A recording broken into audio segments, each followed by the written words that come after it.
Hello friends, இன்றைக்கி வேலை வந்து சென்னை பக்கம் பம்பலில். இது வந்து நாட்டு தேக்கு மரம்.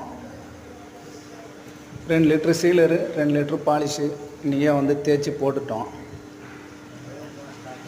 இது வேலை சொன்னவர் கந்தவேல் பில்டர்ஸ். அவர் வீடே ஃபுல் ஒர்க்கு கட்டி கொடுத்துருவார். பெயிண்ட்டு பாலிஷு எல்லாம் ஃபுல் ஒர்க் அவரே பார்த்து ஆள் வச்சு செஞ்சு கொடுத்துருவார். அப்புறம் இது ஏற்கனவே மெனாமல் போட்டு இந்த டோரு லைட்டாக மெனாமல் மேலே நம்ம கை பாலிஷ் போட்டால் பொரியும், படப்படையாக கிளம்போம். அதை வந்து சீலர் கட்டியாக நம்ம எவ்வளோ திக்காக போட முடியுமோ ஒட்டை பிஞ்சு லைட்டாக போடணும். லைட்டாக போட்டு மரத்தில் ஊறாத அளவுக்கு போட்டு மேலே மைக்கா மாதிரி நிற்க வச்சுட்டு அதுக்கு மேலே பாலிஷ் லைட்டாக போடணும், இல்லைன்னா பொரிஞ்சிரும். இது பெங்களூர் மாடல் டோரு.